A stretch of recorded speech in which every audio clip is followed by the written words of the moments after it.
नमस्कार, मैं हूं प्रीति रघुनंदन। कोरोना का खतरा तेजी से बढ़ रहा है। कोरोना के खिलाफ इस जंग में मास्क ही सबसे बड़ा हथियार है। न्यूज 18 सबसे अपील करता है, मास्क जरूर पहने। न्यूज 18 ने मास्क के लिए मुहिम भी शुरू की है। हैशटैग मास्क पहनो इंडिया। न्यूज 18 आप सबसे भी अपील करता है कि मास्क जरूर पहनिए, क्योंकि सावधानी ही सबसे बड़ा बचाव है। और इसी के साथ ही लगातार जो कोरोना को लेकर जानकारी आ रही है वो वाकई बहुत बड़ी चुनौती की तरह दिख रही है। देश में कोरोना मरीजों की संख्या जहां 3 लाख के करीब पहुंच चुकी है, वहीं दूसरी तरफ एके वालिया का निधन, इस तरह की जानकारी सामने आ रही है। शीला दीक्षित सरकार में मंत्री कांग्रेस नेता का कोरोना की वजह से निधन हो गया है। दिल्ली सरकार में एक समय में शीला दीक्षित की सरकार के दरमियान एके वालिया उन नेताओं में, उन मंत्रियों में शामिल होते थे जो कि डिसीजन मेकिंग वाली पोजीशन में थे, और उनके द्वारा अपनाए गए नीति निर्धारण को लेकर कांग्रेस पार्टी, दिल्ली की सरकार उस वक्त की काफी ज्यादा आश्वस्त रहती थी। तो शीला सरकार में मंत्री एके वालिया जो थे, उनके निधन की जानकारी आ रही है। जावेद हमारे साथ, हमारे सहयोगी जुड़ रहे हैं। जावेद, कब हुआ उनका निधन? कोरोना से किस तरह से वो जूझ रहे थे? देखिए, जो जानकारी मिल रही है, बीती रात 1:30 बजे उन्होंने अपोलो अस्पताल में अपनी अंतिम सांस ली। कोरोना से वो पीड़ित चल रहे थे। बड़ा झटका कांग्रेस के लिए दिल्ली में एक तरह से लगा है, क्योंकि बहुत बड़ा नाम थे, वरिष्ठ नेता थे। 15 साल शीला सरकार में मंत्री रहे, लक्ष्मीनगर विधानसभा से विधायक चुन के आते रहे। 4 बार विधायक वो लक्ष्मीनगर विधानसभा से रहे। इसके अलावा राजनीतिक जीवन के अलावा उनकी एक शख्सियत अपनी थी जिसे विपक्ष भी एक तरह से अप्रिशिएट करता था। बहुत सौम्य और सरल स्वभाव के थे डॉक्टर अशोक कुमार वालिया, और बेहद दुखद खबर आ रही है उनके निधन की। और अभी सभी लोग स्तब्ध हैं उनकी मौत के बाद। पूरी कांग्रेस पार्टी की तरफ से भी शोक जताया गया है। जो जानकारी मिल रही है, अभी उनका पार्थिव शरीर अपोलो हॉस्पिटल में ही है, और जो प्रोटोकॉल्स हैं, कोरोना नियम, उनके तहत ही उनका अंतिम संस्कार किया जाएगा। जी, और अभी हम देख रहे थे पिछले साल तक भी उनकी कुछ तस्वीरें सामने आ रही थी, और इलेक्शन को लेकर खास तौर पर कई जगह पर हमने उनको अपनी बात रखते हुए देखा था, तो काफी एक्टिव थे। मतलब जिस तरह का एक्टिविज्म उस वक्त शीला दीक्षित की सरकार में हमने देखा था, बीच बीच में हाल फिलहाल के दिनों में भी दिख रहा था, यानी पूरी तरह से सक्रिय थे। देखिए, बहुत बड़ा चेहरा थे वो कांग्रेस पार्टी का। दिल्ली के भीतर शीला दीक्षित एक चेहरा थी, मुख्यमंत्री थी, लेकिन उनके बाद अगर उन चेहरों की बात की जाए तो उनमें अशोक कुमार वालिया, एके वालिया एक बड़ा नाम थे। और सक्रिय राजनीति में पिछला चुनाव भी उन्होंने विधानसभा का कृष्णानगर विधानसभा से लड़ा था। तो ऐसे में एक बड़ी क्षति कांग्रेस पार्टी को है। लेकिन ये बहुत अफसोस है कि जिस दौर में हम हैं, कोरोना उन लोगों को लेकर जा रहा है कि जिन्होंने दिल्ली को बनाया। 15 साल काम किया मुख्यमंत्री शीला दीक्षित के नेतृत्व में दिल्ली में उन्होंने। और ऐसे में डॉक्टर अशोक वालिया वो शख्सियत थे कि उनकी जो सरल स्वभाव की, सौम्यता की विपक्ष भी तारीफ करता रहा है। तो ऐसे में एक बड़ी क्षति कांग्रेस पार्टी को है, और बड़ा नाम वो दिल्ली की राजनीति में थे। और अब एक खालीपन दिल्ली कांग्रेस की राजनीति में ज़रूर आएगा, क्योंकि जिस तरीके से उनका निधन हुआ है, पूरी कांग्रेस पार्टी शोक में है, स्तब्ध है। जी, और इसी के साथ ही ये जो लगातार जानकारी आ रही है वो वाकई में चिंता में डालती है कि किस तरह से देश में कोरोना का जहां एक तरफ से मरीजों की संख्या में विस्फोट हो रहा है, वहीं कद्दावर से लेकर आम नागरिक इससे दंड से बच नहीं पा रहे हैं। एके वालिया जो पूर्व शीला दीक्षित सरकार के मंत्री थे, उनके निधन की जानकारी, पिछली बार उन्होंने दिल्ली में कृष्णनगर सीट से चुनाव के लिए कॉन्टेस्ट भी किया था, और उनकी जानकारी आ रही है कि देर रात उनकी हालत बहुत क्रिटिकल हो गई थी और कोरोना से उनका निधन हो गया है।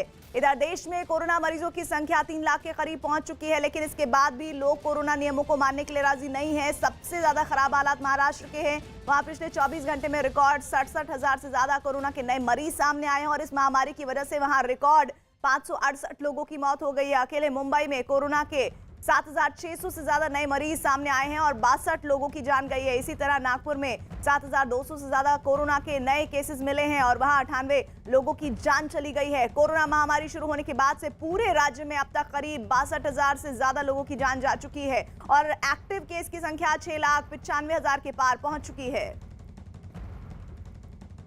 और कोरोना के महाराष्ट्र में हालात बिगड़ते हुए लगातार जो जानकारी आ रही है उसे देखते हुए राज्य की उद्धव ठाकरे सरकार ने इस बीमारी को फैलने से रोकने के लिए लगाई गई पाबंदियों को और सख्त किया है।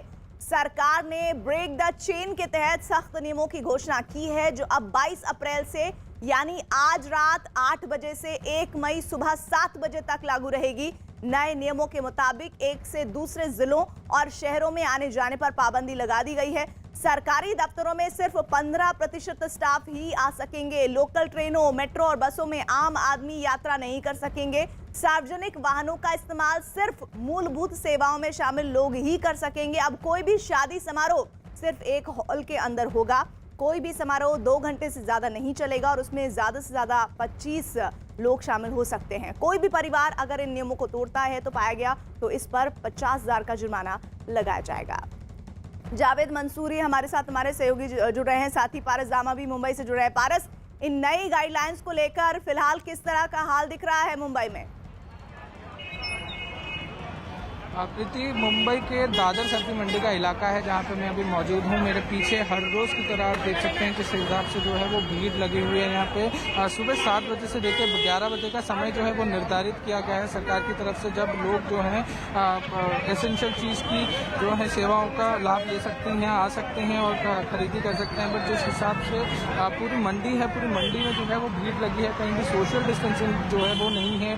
साथ ही साथ कुछ लोग मास्क के बिना भी दिखते हैं और अब इसी के तहत जो है महाराष्ट्र सरकार ने एक और फैसला लिया है कि अब आज रात 8 बजे से और भी जो दिशा निर्देश हैं वो सख्त कर दिए जाएंगे, नियम जो हैं वो और भी सख्त कर दिए जाएंगे, जिसके मद्देनज़र अब जो है लोकल ट्रेन हो गए, बसेज हो गए या मेट्रो हो गए, उनमें 50% उसमें जो है आम इंसानों को जो है वो अलाउ नहीं किया जाएगा। सिर्फ असेंशियल सेवाओं से जो लोग हैं, असेंशियल सेवाओं के लोग हैं, उन्हीं को ही अलाउ किया जाएगा।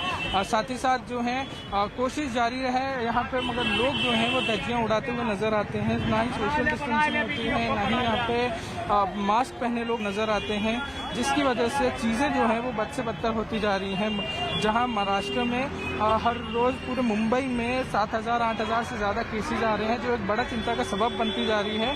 उसी के मद्देनजर रखते हुए महाराष्ट्र सरकार ने जो है अब दिशा निर्देशों को और भी सख्त करने का फैसला लिया है, जो आज रात 8 बजे से लग जाएगा। ठीक है, और लगातार अब इन तस्वीरों पर निगाह बना के रखिए। कोरोना की दूसरी लहर से देश की राजधानी दिल्ली के भी हालात बहुत खराब हो गए हैं। परेशानी की बात यह है कि लॉकडाउन लगाने के बाद भी कोरोना के मरीजों की संख्या कम होने का नाम नहीं ले रही है। पिछले 24 घंटे में दिल्ली में कोरोना के 24,000 से ज्यादा नए केसेस सामने आए और इस महामारी की चपेट में आने से रिकॉर्ड 249 लोगों की मौत भी हुई है। आलम तो यह है कि शहर के बड़े बड़े अस्पतालों में मरीजों के लिए बेड की कमी हो गई है, जिससे लोगों को भारी परेशानी का सामना करना पड़ रहा है।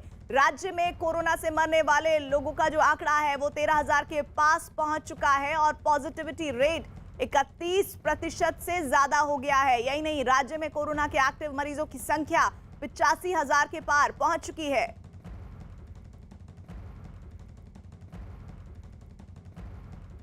और दिल्ली हाईकोर्ट ने मरीजों के लिए जरूरी ऑक्सीजन की कमी के मुद्दे पर नाराजगी जताई है और इस मसले पर दिल्ली के एक अस्पताल की याचिका पर हाईकोर्ट ने कल रात में सुनवाई की और इस याचिका में अस्पताल ने जल्द से जल्द ऑक्सीजन मुहैया कराए जाने की मांग की है। हाईकोर्ट ने केंद्र सरकार को कहा कि हम बिना ऑक्सीजन के लोगों को मरते हुए नहीं देख सकते। हाईकोर्ट ने कहा कि अगर इंडस्ट्री को ऑक्सीजन की सप्लाई की जा रही है तो तुरंत रोक दिया जाए।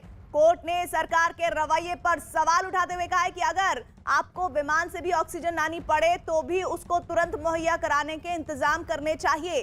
कोर्ट ने केंद्र सरकार को अपनी जिम्मेदारी निभाते हुए ऑक्सीजन मुहैया कराने को कहा है। कोर्ट ने सख्त लहजे में केंद्र से कहा कि आप ऑक्सीजन मांगे, उधार लें या चुराएं, लेकिन आपको पर्याप्त ऑक्सीजन देनी होगी। रात करीब 10 बजे के बाद तक चली इस सुनवाई में जब केंद्र सरकार के वकील ने कल इस मामले में जानकारी देने की अपील की तो कोर्ट ने कहा कि अगर तब तक कोई अनहोनी हो जाती है तो उसकी जिम्मेदारी केंद्र सरकार को लेनी होगी। जावेद हमारे साथ जुड़े हैं। जावेद, ये जरूरी कदम हो जाता है क्योंकि इस तरह की महामारी के दौर में जिस तरह ऑक्सीजन की सप्लाई चाहिए वो नहीं हो रही है, तो इस तरह का संज्ञान लेना ही पड़ेगा और कोई विकल्प नहीं है। निश्चित तौर पर जिस तरह से कोर्ट में कल सुनवाई हुई, कोर्ट का साफ तौर पर प्रीति यही कहना था कि आप कैसे भी करिए अस्पतालों में ऑक्सीजन पहुंचाइए। और ये एक तरह से दुर्भाग्यपूर्ण भी है कि जब दिल्ली में पिछले 5 दिनों में 1094 लोगों की कोरोना से मौत हो गई है, ऐसे में ऑक्सीजन की लड़ाई हाईकोर्ट में रात 10 बजे के बाद तक चलती रही।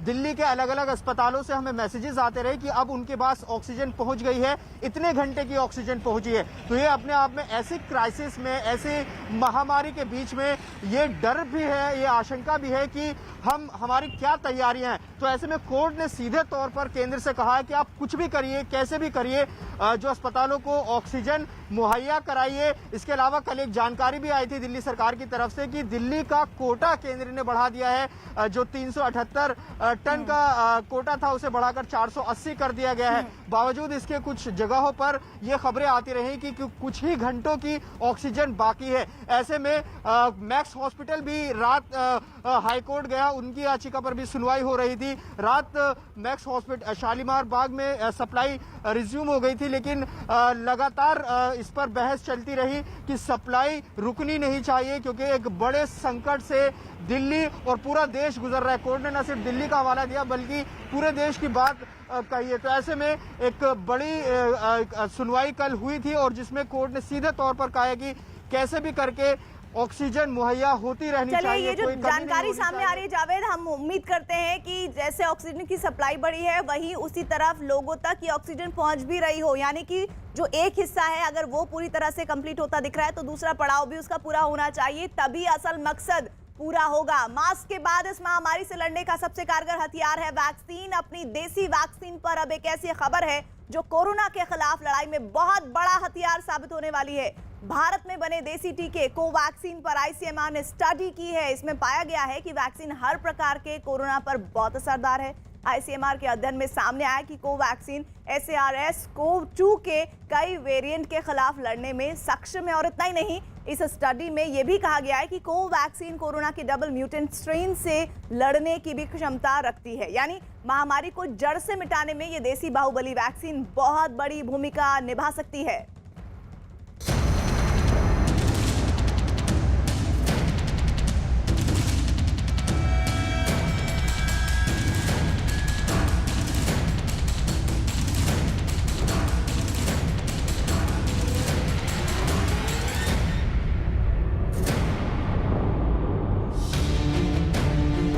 कोरोना वायरस की दूसरी लहर ने देश के सामने बहुत बड़ी चुनौती खड़ी कर दी है। कोरोना की ये लहर पहली लहर से ज्यादा संक्रामक, ज्यादा घातक और ज्यादा जानलेवा है। कोरोना की ये लहर चली है कोरोना के नए स्ट्रेन और कई वेरिएंट से। साल 2020 के मुकाबले 2021 में फैली कोरोना लहर बिल्कुल अलग है। मरीजों में 2020 का कोरोना वायरस तो पाया ही जा रहा है, इसके साथ नए स्ट्रेन वाला वायरस भी भारत में फैल रहा है जो कि ब्रिटेन, ब्राजील और दक्षिण अफ्रीका से भारत आया है। वायरस हर मरीज में नए नए तरीके से बर्ताव कर रहा है और सबसे खास बात यह है कि प्रारंभिक कोविड-19 ने अपने लक्षण नहीं बदले, लेकिन कोरोना वायरस अपना रूप बदल रहा है और यही वजह है कि ये अब अधिक घातक हो चुका है। वायरस के बदले रूप ने देश के सुधरते हालात को एकदम से बिगाड़ दिया है। हर ओर कोरोना का कोहराम है, लेकिन देश में विकराल रूप धारण करते इस कोरोना का मुकाबला करने के लिए देसी बाहुबली तैयार हो चुका है। ये है कोरोना का टीका कोवैक्सीन। आईसीएमआर यानी Indian council of medical research ने हाल ही में कोवैक्सीन पर अध्ययन किया है। इस अध्ययन की रिपोर्ट जारी करते हुए आईसीएमआर ने कहा कि कोवैक्सीन कोरोना के कई वेरिएंट के खिलाफ असरदार है। जांच में पता चला है कि कोवैक्सीन वायरस के डबल म्यूटेंट स्ट्रेन पर भी असरदार है। लंबे शोध के बाद आईसीएमआर और NIV यानी नेशनल इंस्टीट्यूट ऑफ वायरोलॉजी ने कोरोना के कई वेरिएंट अलग किए हैं। इनमें यूके वेरिएंट का B117, ब्राजील वेरिएंट का B1128, साउथ अफ्रीकन वेरिएंट का B1351 शामिल है। शोध में पता लगा कि इन सब पर कोवैक्सीन असरदार है। हैदराबाद की भारत बायोटेक कंपनी की बनाई गई कोवैक्सीन अब तक एकमात्र देसी वैक्सीन है। इस देसी बाहुबली की ये ताकत कोरोना महामारी को हराने में बहुत बड़ी कामयाबी साबित हो सकती है। भारत बायोटेक और आईसीएमआर ने कोवैक्सीन के फेज 3 ट्रायल की अंतरिम रिपोर्ट जारी की है। ये रिपोर्ट उम्मीदों को बढ़ाने वाली है, क्योंकि इस रिपोर्ट के मुताबिक कोरोना के मरीजों पर यह टीका 78% असरदार है और गंभीर रूप से कोरोना के मरीजों पर यह 100% तक असरदार है। यानी कोरोना का मरीज अगर गंभीर तौर पर भी बीमार है तो उसे अस्पताल में भर्ती कराने की ज़रूरत नहीं पड़ सकती है। इस रिपोर्ट के अंतिम नतीजे जून के महीने में आएंगे। 1 मई से वायरस के विरुद्ध टीका युद्ध और बड़े पैमाने पर छेड़ दिया जाएगा। देश में अब तक 13 करोड़ वैक्सीन डोज लग चुकी हैं, जबकि कुछ करोड़ वैक्सीन अभी भी स्टॉक में हैं। अब तक केंद्र सरकार ने सभी राज्यों को मुफ्त टीके दिए हैं। 1 मई से 18 साल और उससे ऊपर की उम्र वालों को टीका लगाने का अभियान छेड़ा जाएगा। इस कोटे में भी केंद्र सरकार सभी राज्यों को 50% टीके मुफ्त देगी। 18 बरस से ऊपर के सभी बालिग लोग वैक्सीनेशन करा सकेंगे। इस प्रकार देश की एक बहुत बड़ी जनसंख्या को वैक्सीनेशन की सुविधा उपलब्ध हो जाएगी। जो 5वां सिद्धांत इस स्ट्रैटेजी का है वो ये है कि पूर्व की तरह वैक्सीनेशन फ्री होगा एलिजिबल पॉपुलेशन ग्रुप्स के लिए, जो कि भारत सरकार द्वारा दी गई वैक्सीन के आधार पर संचालित किए जा रहे हैं। प्रधानमंत्री मोदी भी वायरस के विरुद्ध युद्ध में टीकाकरण की बड़ी भूमिका के बारे में देश को बता चुके हैं। 1 मई के बाद से 18 वर्ष के ऊपर के किसी भी व्यक्ति को वैक्सीनेट किया जा सकेगा।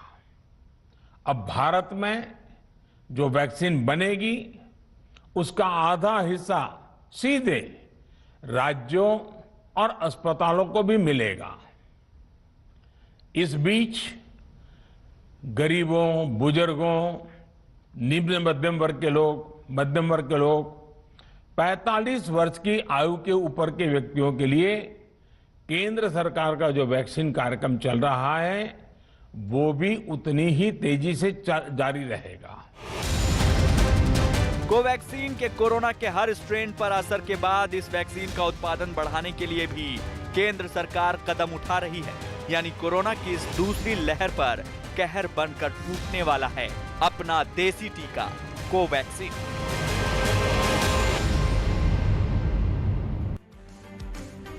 इस वक्त की बड़ी खबर आ रही है, येचुरी के बेटे के निधन की जानकारी आ रही है। लगातार कोरोना की जिस तरह से लहर चल रही है, ऐसे में लेफ्ट के नेता सीताराम येचुरी के बेटे की निधन की जानकारी आ रही है। आज सुबह 5:30 बजे उनके बेटे के निधन की जानकारी आई है। लगातार देश से ऐसे लोगों की जानकारियां सामने आ रही है जिसमें ये कहा जा रहा था कि ऐसे लोगों तक तो नहीं पहुंच सकता ये वायरस, लेकिन इस वायरस का संक्रमण इतने बड़े पैमाने पर फैल रहा है, इतने बड़े पैमाने पर इसका असर हो रहा है कि आम और खास कोई भी इसकी जद से बच नहीं पा रहा है। ऐसे में जानकारी आ रही है लेफ्ट के बड़े नेता सीताराम येचुरी के बेटे के निधन की जानकारी आ रही है। आज सुबह 5:30 बजे के दरमियान उनके बेटे की निधन की जानकारी आई है। कोविड से उनके बेटे के निधन की जानकारी आ रही है। लगातार जिस तरह से कोरोना का संक्रमण बढ़ रहा है, ऐसे में एक अपील जो बार बार लोगों से की जा रही है कि आप ज़रूर मास्क लगाइए, उचित दूरी बना के रखिए, नहीं तो ये वायरस कभी भी आप तक भी पहुंच सकता है।